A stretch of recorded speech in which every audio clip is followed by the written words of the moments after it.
Pozdravljeni vrtičkarji, danes predstavljam prav posebno rastlino in to je modri fižol, nekateri ga provokativno imenujejo tudi mrtvi prst, drugi pa modra kumara, imen je več, njegova uporabna vrednost pa je vsestranska. Meni je pravzaprav še najbolj všeč, ker je užitna notranjost strokov, ki je prosojna.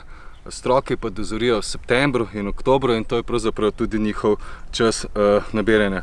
Ko sadimo mrtvi prst, seveda najprej sadiko izlončimo, potem tole je bilo predhodno kar močno zalito in malo razrahljamo korenine, ne režemo. Drugače pa je modri fižol vsestransko uporabna rastlina, ni uporabna samo za uživanje strokov, v vrtu ima višjo hortikulturno vrednost, v jesenskem času se listi obarvajo rumeno in takrat so pravzaprav najlepši, zagotovo so okras tudi modri stroki, rastlino pa lahko sadimo v podrast večjim drevesom, uporabna je tudi v skupinskih zasaditvah z ostalimi grmovnicami, navsezadnje, če spredaj sadimo trajnice, dobimo eno čudovito gredo, kjer je pravzaprav svojo okrasno vrednostjo zelo dobro izstopa tudi modri fižol. No, kar se tiče gnojenja pri sajenju, naj povem, da jaz uporabljam kar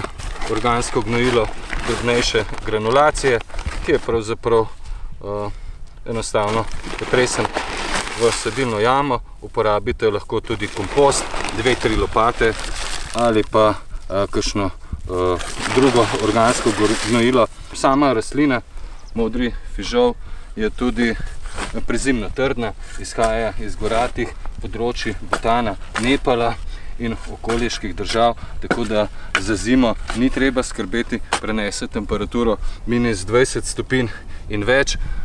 Kar se tiče spomladanske pozebe, pa naj povem to, da če malo posmodi liste, ni nič hudega, seveda se rastlina hitro obraste in brez težav uspeva naprej. Tako da posadite jo v vaš vrt, oplemenitite, kajti ta rastlina je pravzaprav vsestransko uporabna. Kar se tiče zalivanja, zalivamo prvič ob sajenju, sadiko močno, izdatno zalijemo, potem pa v primeru suhe zime brez snega zalijemo vsaj enkrat na mesec z eno zalivalko vode, na ta način preprečimo zimsko sušo, kajti rastline, katerekoli jih sadimo jeseni, običajno ne propadajo zaradi zimskega mraza, ampak zaradi zimske suše. Tako na ta način je ta težava rešena. V poletnem času pa seveda poskrbimo vsaj prvo in drugo leto za izdatno zalivanje v vročem, suhem poletju. Namenimo vsaj 2 zalivalke vode na teden, na ta način so tla optimalno vlažna. Vsekakor pa ne sme voda zastajati v tleh, kajti to ni dobro. Kar se tiče bolezni in škodljivcev, ta rastlina ni problematična.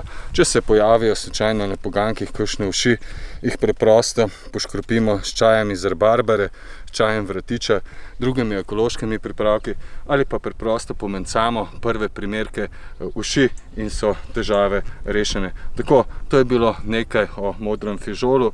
Več pa si lahko preberete tudi spodaj v komentarjih, kjer je tudi direktna povezava do članka in si podrobno preberite, kaj in kako je treba narediti na vrtu, da bo modri fižol kar najboljše uspeval.